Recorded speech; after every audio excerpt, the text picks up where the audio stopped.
Egyedül nem mesélni. Megyek.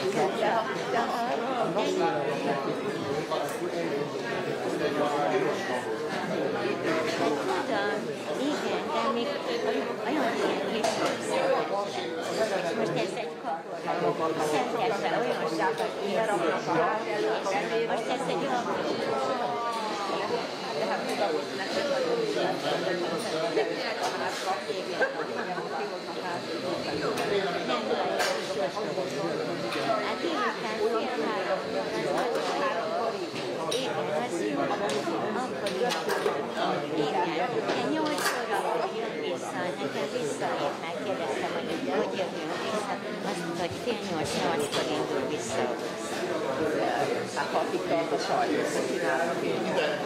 Hát azért, mert utána megnézzük, gondolom a filmet, vagy hát nem, hát a filmet megnézzük, helye vagyok, hát igazad. Ott tudod vissza, fél 11. Utána már 11. Ide is lehet jönni a kamerával, ha itt jobb helyetek van. Tomi, szólj nekik, hogy ezt nekik tartottam. Ez a tiétek, ez a hely, ha kell. Ne tessenek oda menni, nem szolgálnak ki. Kérem szépen, ne szolgáljanak ki senki. Csak a sajtózás. És tessék szívesen, ide le lehet ülni. Tessék jönni. Jó lesz? Jó. És Sanyi? Imre, gyertek! Jó van. Én meg azt kérdeztem. Ide, nem oda, ide gyertek. Akkor jó van. Gondoltam, hogy... Hát nem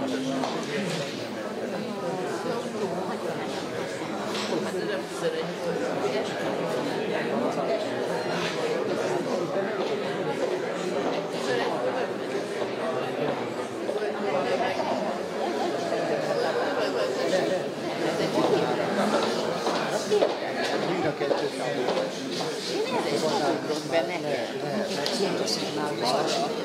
a bazás.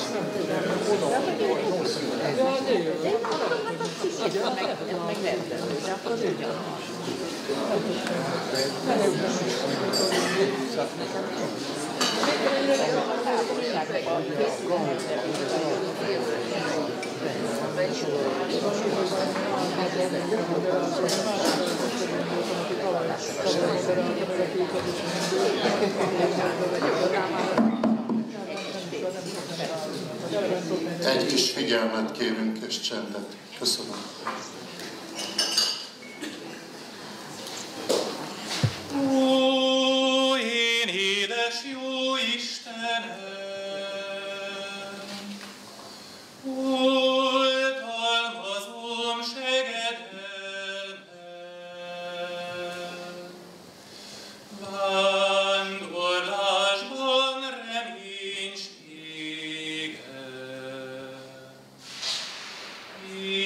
énségemben látj kenyeret.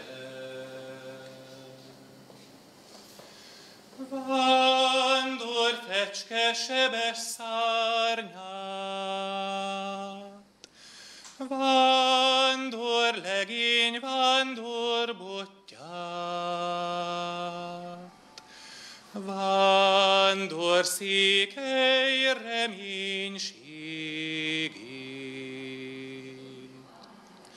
Jézus áld meg Erdély földjét. Vándor fecske hazatalál, édesanyja fészkére száll. Hazajöttünk megáldottan, Csíksomlyói Szűz Mária.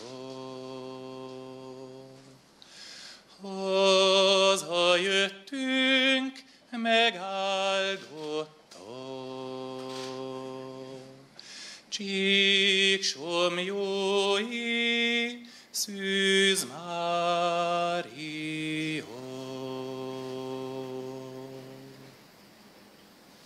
1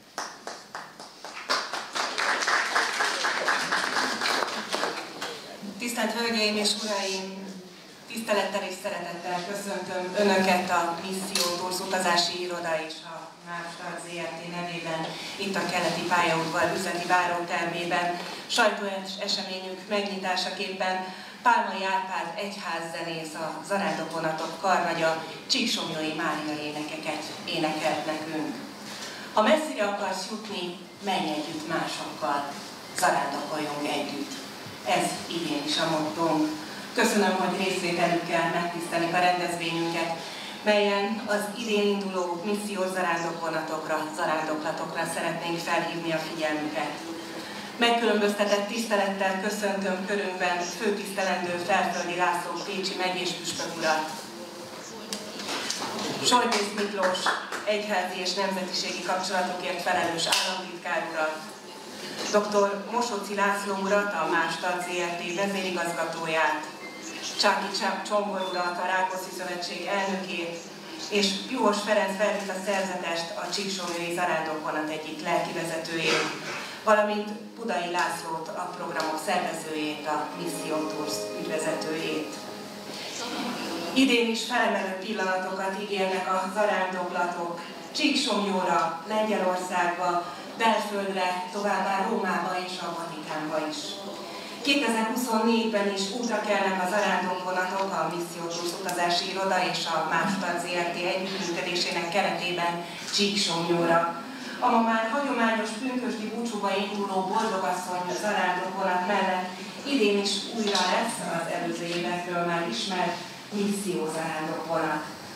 Ez az utóbbi fekvő és ülőhelyes kocsikkal közlekedik külön vonatként. Pénteken délután indul majd, és miután a hívők részt vettek a szombati fogadalmi búcsún Csíksomlyón, este indul vissza, és pünkösd vasárnap érkezik majd meg Budapestre. Különleges élményekkel, rendhagyó programokkal várják a szervezők a résztvevőket.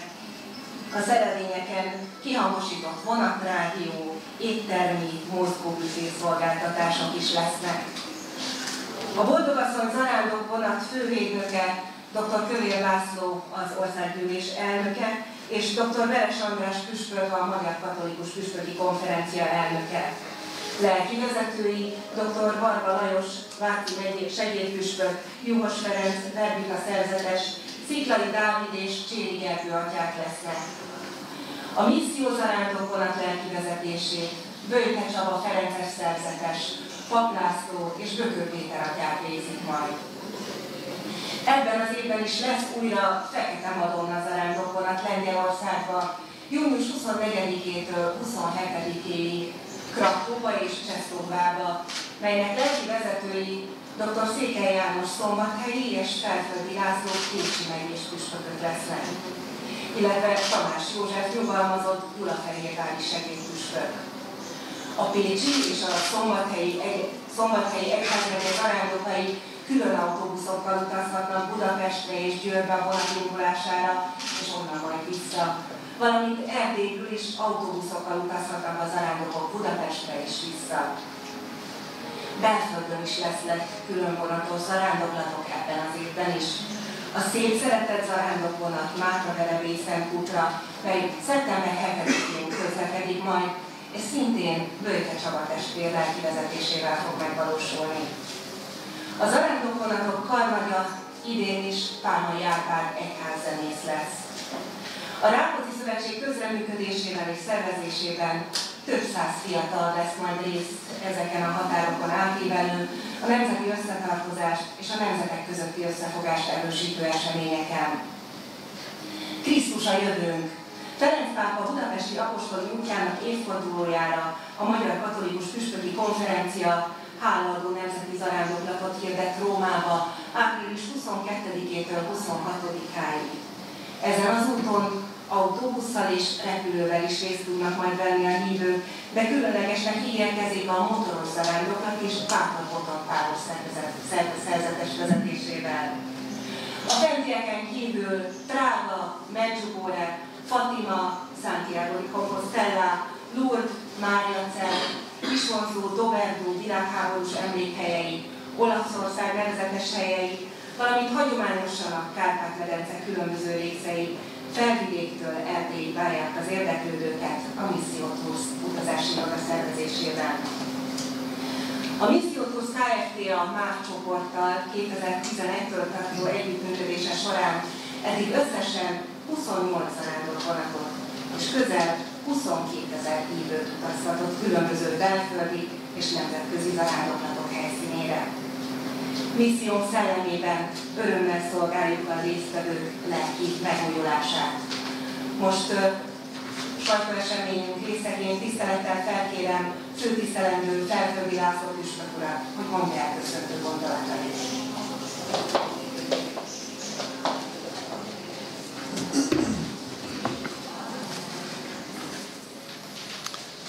Nagyon nagy örömmel és szeretettel köszöntök mindenkit, és elsősorban boldog vagyok, hogy megélhettem a zarándokvonatnak a csodáját, az örömét, a nagyszerűségét, és ennek köszönhetem, hogy most itt vagyok, és biztathatok mindenkit. Az életben vannak dolgok, amelyekről igazából tilos beszélni. Mert abban a pillanatban, amikor mondani akarok róla valamit, elrontom, elszúrom egy naplementét, egy holdfényes földutat, amelyen csöndben egyedül elindul az ember. Ha mondok két szót róla, már nem mondtam, már rontottam. Az a legtöbb, azt mondom, tessék eljönni, tessék beülni közzénk, és átélni az élményt. Mert ami a szívben történik, ami a kapcsolatokban történik, szavakba nem foglalható. Tehát amit én most itt csak igazán úgy dadogva tudok mondani biztatásként, az valójában egy óriási, az emberi méltóságnak legmélyebb élménye, amire mindenki vágyik, és amit mindenki szeretne megélni. Az emberi élet elsősorban kapcsolat. És mi egy zarándokvonat? Egy kapcsolat. Együtt ülünk egy vonaton, együtt vagyunk. Mindenki utazik, a világ soha ennyit nem utazott, és ennyi ember soha nem volt úton, de egészen más. Az idő szorításában rohanni és zarándokolni. A zarándok időt ad önmagának, a másik embernek, hogy beszélgessünk, a csendnek, időt ad Istennek, és ebből az időből, ebből az ajándékból születik az életünk legfontosabb forrása, a találkozás. És ez történhet, és ez történik egy-egy ilyen úton, és erre hívjuk, várjuk és biztatok felelősséggel. Én nyilván a saját híveimet, akikkel szeretnék ezen részt venni, hogy éljük meg, ne hagyjuk ki. A szívünknek, a lelkünknek erre szüksége van. Különlegesen nagy élmény számomra, hogy a fiatalok ébredeznek. A fiatalok most már azt mondják, hogy élni akarunk emberként, őszintén, szabadon, szépen. Emlékszünk még mi erre őszintében, mint ahogy eddig éltem.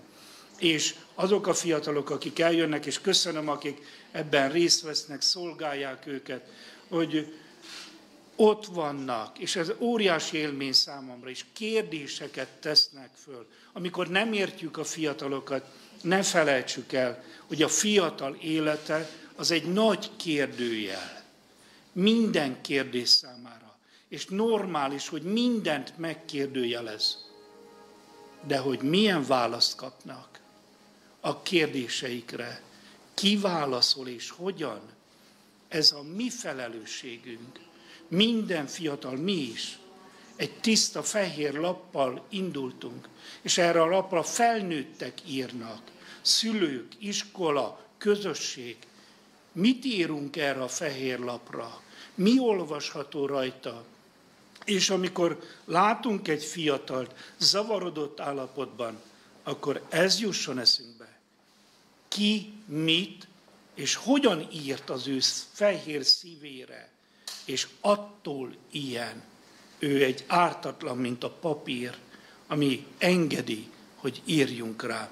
Felnőttek, közösségeknek, együttlétnek, megéheztük, hosszú volt az út, az éhség ideje, és szükségünk van leülni, családban, az asztalhoz, és végre újra őszintén beszélgetni.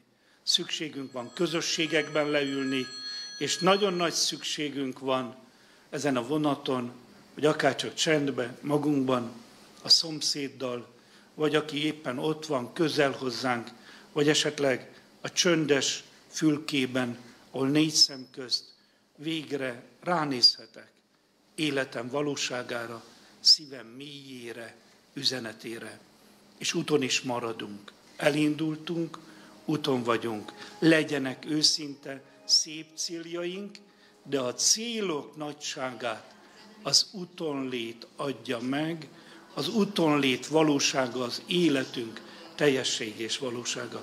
Én köszönöm szervezőknek, hogy ezt így megvalósulhat, mindazoknak, akik ehhez hozzájárulnak, és nagyon bízom benne, hogy igazi, szép találkozásaink lesznek ezeken a zarándokvonatokon, önmagunkkal, egymással, Istennel, és akkor egy kicsit minőségükben, derűsebben, emberi méltósággal, gazdagabban fogjuk járni életünk útját, és fogjuk folytatni ott, ahova az Isten állított bennünket, a saját utunkat. Köszönöm szépen!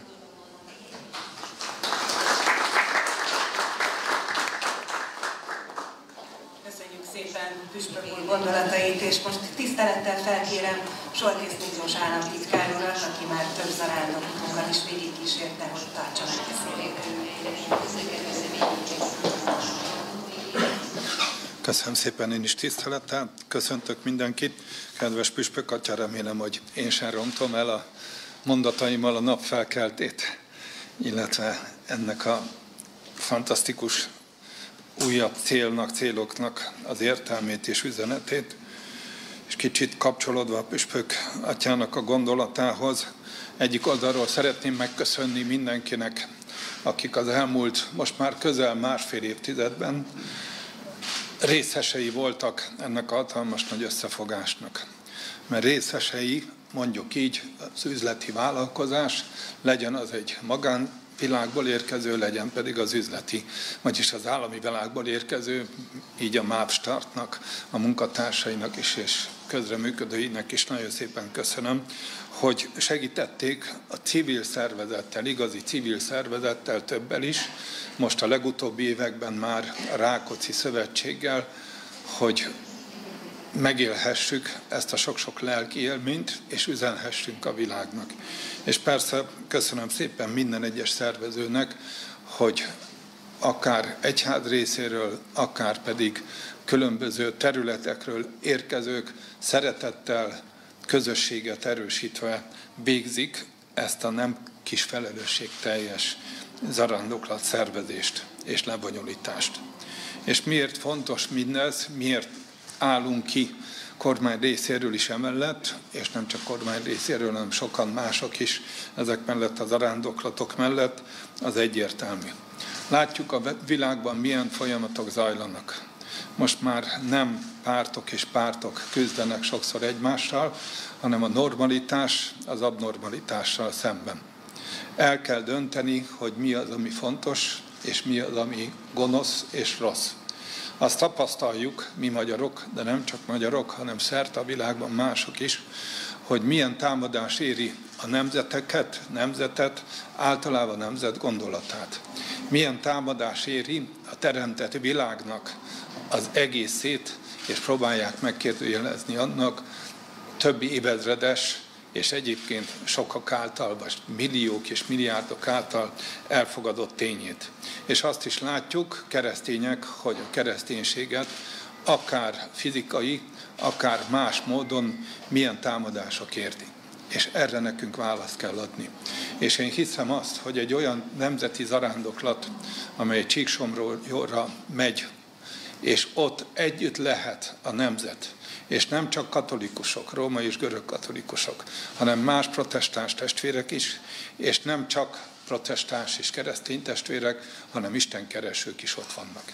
Minden mellett pedig a kereszténységünk itt, ezen a zarándoklaton, Csíksomlyai zarándoklaton összekötődik a nemzet egészével, hiszen Dél-Amerikától kezdve egészen a Kárpát-medence magyarságáig mindenhonnan érkeznek zarándokok, és ez egy fantasztikus erőt mutat, és erőt ad a nemzetnek. Ezt szeretném megköszönni a Rákóczi Szövetségnek is, hogy fiatalokat most sorra évek óta hozzák olyan helyekről, diaszporából, ahol a fiataljaink már nem is tudják a magyar nyelvet adott esetben, vagy csak néhány szót, de mégis itt megérzik a magyarságnak az összekötő erejét, ez egy kisebb csoda.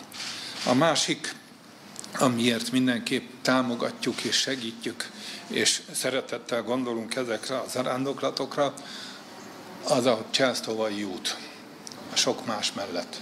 Látjuk, mi történik Lengyelországban. Látjuk, hogy olyan kormánya alakult Lengyelországnak, amely nyíltan szembe megy annak a társadalomnak a keresztény értékeivel, amely még a kommunizmus alatt is a legkeményebben, leghatározottabban ki tudott állni a normalitás mellett, az értékek mellett, a kereszténység mellett.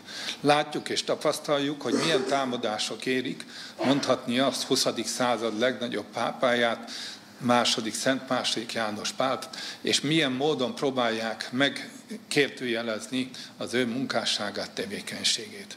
És azt is látjuk és tapasztaljuk, hogy például a családügyi minisztere olyan kijelentéseket tesz Lengyelországnak, amely nyíltan szembe megy a keresztény tanítással, nyíltan olyan ideológiát hirdet, és próbál a lengyel társadalomra ráerőltetni, amely teljesen idegen tőlük. Éppen ezért nekünk a feladatunk, éppen ezért nekünk a kötelességünk, hogy nekik is most segítsünk. Volt, amikor a lengyelek segítettek, volt, amikor ők lendítettek át minket a nehéz élethelyzeteken, most nekünk kell nekik segíteni, és éppen ezért az ottani zarándokút, és mondjuk így, hogy üzenet és szépség ennek a két nemzetnek az összefogásában. Én köszönöm szépen még egyszer, hogy együtt lehetünk fiatalok és idősek, hogy választ adunk ennek a korszaknak nagyon bonyolult, nagyon összetett, és hozzáteszem sokszor erőszakos felvetéseire, és igenis egy ilyen zarándoklat az mutatja a nemzetegységét, mutatja a nemzetek fontosságát, de mutatja a keresztény tanításnak is a szükségességét, mert anélkül biztos, hogy elveszünk. Isten áldja önöket, köszönöm szépen még egyszer, hogy mindezt megtették Budai László és a Misszió Toursnak a vezetésével.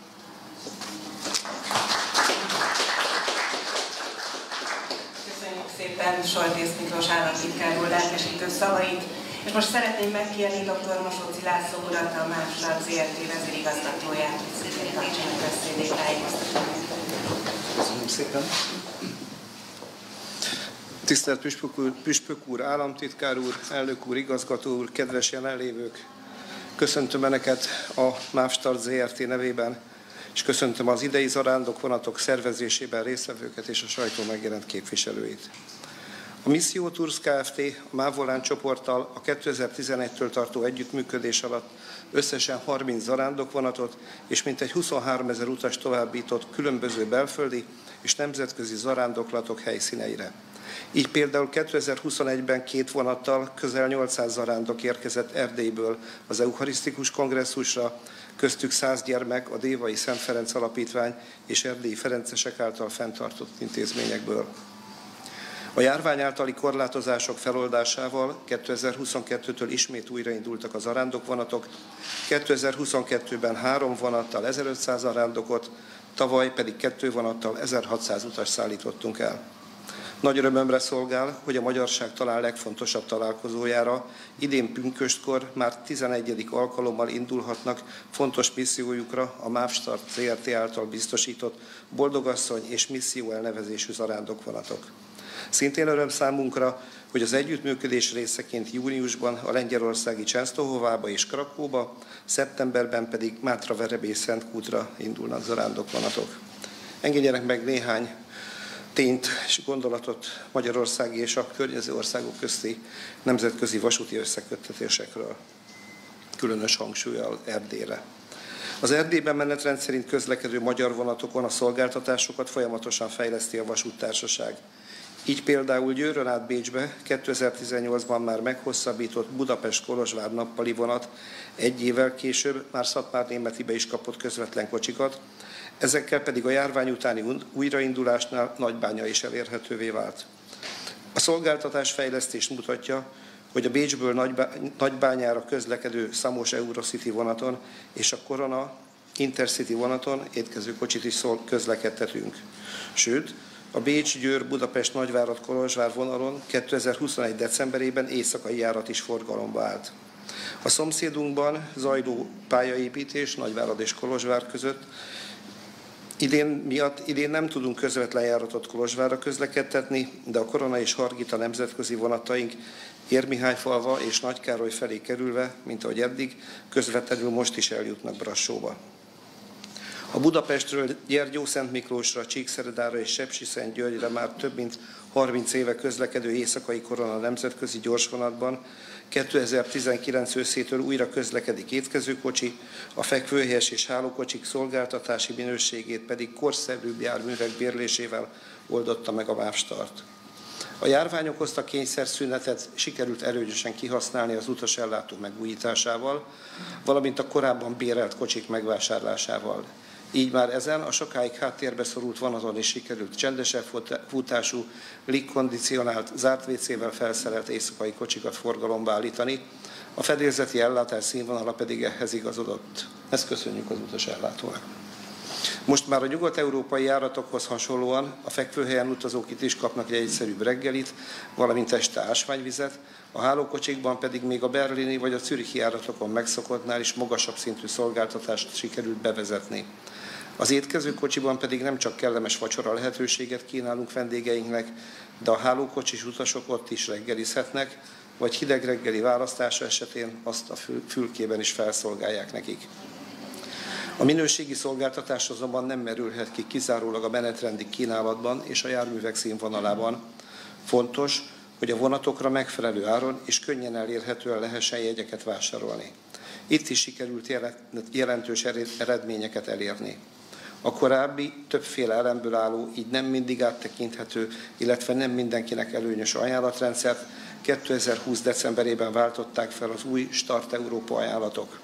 Ezekkel már nem csak Budapestről, illetve a közvetlen vonatok megállási helyeiről lehet kedvező áru jegyekhez jutni, hanem szinte minden fontosabb magyarországi vasútállomásról. Az ajánlatok ráadásul az egész családnak kedvező megoldást jelentenek, mivel a gyerekeknek már nem féláron, hanem annál jóval nagyobb kedvezménnyel érhetők el a jegyek. Legalább ilyen fontos lépés volt az online értékesítés átfogó fejlesztése, amivel nagy mértékben bővült az interneten, sőt már alkalmazásból is elérhető jegyek köre, ezek pedig már a mai igényeknek megfelelően otthon is kinyomtathatók, vagy telefonon is bemutathatók. A vasúttársaság számára kiemelten fontos, hogy mind az anyaországi, mind pedig a külhoni magyarok érezzék egymás iránt a kötődést és a kölcsönös támogatást. Ebben fontos állomás volt, amikor 2019-ben elindult Brassóba az első olyan Hargita Intercity, amelynek iránytábláján magyarul is szerepelt a határon túli települések elnevezése.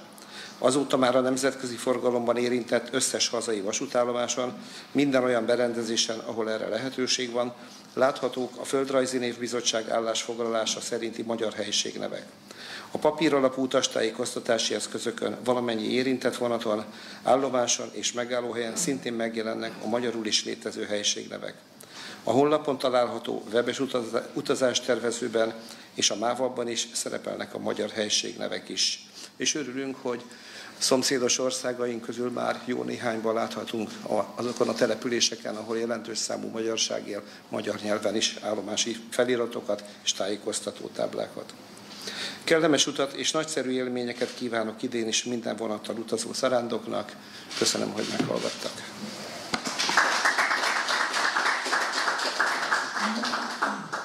Dr. Mosóci Lászlónak, a MÁV Start Zrt. Vezérigazgatójának köszönjük szépen a tájékoztatást, és most szeretném felkérni Csáky Csongor urat, a Rákóczi Szövetség elnökét, hogy mondja el gondolatait. Nagyon szépen köszönöm, tisztelt Püspök Atya államtitkár úr, vezérigazgató úr, igazgató úr, tisztelt Hölgyeim és Uraim! A Rákóczi Szövetség közösségének rendkívül megtisztelő az az együttműködés, ami a Missio Tours utazási irodával 6 évvel ezelőtt kialakult, és bátran mondhatom, hogy az egyik legnépszerűbb programjává, ifjúsági programjává vált a Rákóczi Szövetségnek az a vonatos zarándoklat, ami a Boldogasszony zarándok vonattal indul Csíksomlyóra minden évben. Nagyon örülünk annak, hogy az idejében is 4 vonatkocsit biztosít nekünk a Missio Tours, illetve a MÁV Start, hiszen ez a 4 vonatkocsi reményeink szerint idén májusban is megtelik középiskolásokkal, olyan középiskolásokkal, akik vagy a fővárosban, vagy a vidéki Magyarországon, vagy itt a külhoni területeken, a Kárpát-medencében valamelyik középiskolában tanulnak. De amellett, hogy kárpát-medencei diákok ülnek fel erre a vonatra és zarándokolnak majd Csíksomlyóra, köszönhetően a Magyar Diaszpóra Tanácsnak és nem utolsó sorban a magyar kormánynak 2016 óta van egy diaszpóra programja is a szövetségnek, ami lehetővé teszi azt, hogy az idén első programelemként a világ különböző pontjain élő magyar diaszpóra közösséghez tartozó fiatalok is eljöhessenek. És ahogy az elmúlt években is megvalósulhatott, reméljük, hogy idén is Új-Zélandtól Kanadáig, illetve Buenos Aires-től egészen valahol a nyugat-európai szórvány diaszpóra közösségekig nagyon sok fiatal fel tud majd ülni erre a vonatra is, és ilyen módon ezek a fiatalok együtt lehetnek, együtt zarándokolhatnak, és amit nem mi, hanem ők fogalmaztak meg, hogy mi ennek a zarándoklatnak a legnagyobb értelme és lelki tartalma. Egy budapesti, talán a Szent Angéla gimnáziumban járó diáklány úgy fogalmazott, hogy nekem ez egy életre szóló élmény volt. Mert sokan voltunk magyar fiatalok, akik együtt tudtunk imádkozni. És azt gondolom, hogy ha ezt egy 16-17 éves lány meg tudta fogalmazni, akkor valahol ez az élmény az, ami azoknak a fiataloknak és tanároknak, akik egy ilyen zarándoklaton részt vesznek, biztos, hogy egy megerősítést tud adni, egy erőt tud adni, és egy jövőbe mutató célt tud kijelölni. Egy egyházi zarándoklaton, egy egyházi és nemzeti zarándoklaton. Én még egyszer köszönöm a Missio Toursnak, hogy ez az együttműködés folytatódhat, és köszönjük a támogatóinknak, nem utolsó sorban a magyar kormánynak azt a bizalmat, amit a Rákóczi Szövetség közössége élvez. Köszönöm szépen! Köszönjük szépen Csáki Csongor úrnak, a Rákóczi Szövetség elnökének. És most engedjék meg, hogy tolmácsoljam önöknek dr. Kövő László, az országgyűlés elnökének kövének köszöntőjét. Tisztelt zarándokok! A Székelyföld szívében, a Hargita lábánál, az Őrhegy alatt élő, gyarapodó székelyközösség a 21. század második évtizedében olyan módon tett tanúbizonyságot erejéről és élni akarásáról, hogy az őseik által rájuk hagyományozott Isten szeretetet és közösségi hagyomány tovább érdekve, az egykori középkori kápolna szomszédságában Szent László tiszteletére szabadtéri oltárt emeltetett, melyet a Gyulafehérvári iesek megáldott és búcsújáró helyén nyilvánított. Egy hitében és magyarságában életerőt felmutató közösség válasza ez a napjainkban tapasztalható világpolitikai zűrzavarra, és a mindennapi életüket eluraló hangzavarra, arra a nyugati világban végzetesnek tűnő ideológiai pusztításra, amelynek célja megfosztani Európa népeit a keresztény gyökerektől és kultúrájuktól. Ez a katolikus székelyek válasza arra, hogy a valóságban, a saját életünkben, egyénekként és közösségeink, családunk, felekezetünk, nemzetünk tagjaiként miként lehetünk erősebbek azoknál, akik le akarnak győzni minket. Miként állhatunk a jó oldalára a rosszal szemben. Miként győzhetjük le önmagunkban a rosszat. És miként segíthetjük diadalra a világban a jót a rosszal szemben. E válasz pedig a keresztény emberek 2000 esztendős tapasztalati bizonyosságában gyökerezik. Mindig és csak akkor lehetünk győztesek, ha Jézus követői maradunk. Ez a bizonyosság vezette évszázadokon át a zarándok őseinket is Csíksomlyóra vagy Lengyelországba, Csesztokvába. És ez a bizonyosság ad erőt évről évre a mai zarándokoknak is, hogy a Missio Tours által szervezett lélekemelő és közösségépítő zarándokutak résztvevőivé legyenek. Kívánom mindnyájuknak, hogy Isten Isten dicsőségének szolgálatával, egészségben, szeretetben és reménységben valósulhasson meg részvételük az idei zarándoklatokon. Önmaguk, szeretteik, egyházi közösségeik javára, nemzetünk és a keresztény Európa erősítésére. Budapest 2024. január 31-e, Kővér László, az országgyűlés elnöke. Most szeretném felkérni végezetül Budai Lászlót, a missziót ügyvezetőit, a zarándokvonatok szervezőit, hogy tartsanak beszédét.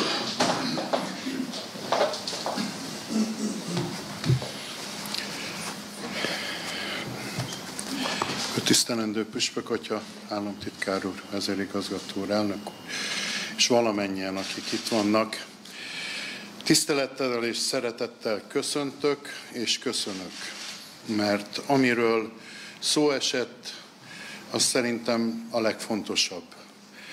A vonat egy nagy összefogás, sok-sok ember összekapaszkodása, és az, hogy így tud megvalósulni, így tudnak ezek a vonatok megvalósulni, az ugyancsak egy nagy összefogás.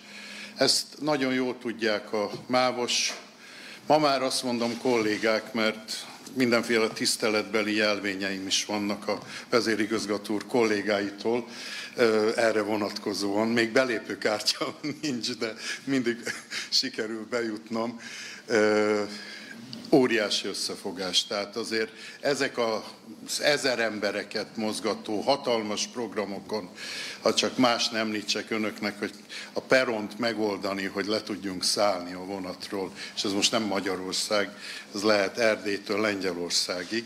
Sok mindenről tudnánk, egyszer majd talán készül egy könyv. Na de egy zarándok vonat, aminek lelke van, nem tudna megvalósulni, ha nem lennének lelki vezetői. Olyan lelki vezetői, akik megérzik. Első évben kiírtuk a lelki vezetőkről lévén szó, hogy gyóntatás a fülkékre. Püspök úr tett róla említést. Alig jöttek. Következő évben kiírtuk, hogy csendes fülke. És mondtuk, hogy ha valakinek van-e köztünk olyan, akinek nincs ennek lelki problémái, az menjen oda nyugodtan beszélgetni. Még hazafele is sorba állnak a csendes fülkéknél. Hazafele is. Aztán, hogy az mivé alakul, az már ott mindenkinek a maga dolga. Óriási szükség van rá. Nagyobb, mintán valaha. Óriási dolog az a segítség és támogatás mindenféle formában, amit a magyar államnak köszönhetünk. Nagyon-nagyon köszönöm, államtitkár úr, aki ugyancsak zarándoktársunk is nem egyszer, és rengeteg fiatalt szervezet hozott ő maga is. Ez külön nagy köszönet részünkről, személy szerint neki is, de természetesen az államtitkárnak is, aki ugye egy egész kormányt képvisel most itt mi nálunk. Nagyon szépen köszönöm elnök úrnak és a Rákóczi Szövetségnek. Korfa szociológiai kifejezés, ugye, azzal, hogy most már több mint 300 fiatal is jön például a csíksomlyói vonatra, rendkívül jó a kor összetétele a vonatnak. Egy rendkívül fiatalos, és ráadásul olyan fiatalok jönnek, akik ott akarnak lenni. Tehát boldogan, örömmel, velünk együtt sírva és kacagva, mármint velünk idősebbekkel, óriási élmény. Tényleg. Jó látni, látom az amatőrök felvételeit a vonatról útközben, és ahogy csüngnek a fiatalok az ablakokba, olyan jó látni, hogy egy ilyen fiatalos, igazán jövőbe mutató, hogy püspök úr is mondta, utalt rá, reményt adó vonattal tudjuk zarándokolni a Kárpát-medencét, és Közép-Európát, hiszen nagyon fontos, hogy idén újra megyünk Lengyelországba, Csensztohovába és Krakkóba is.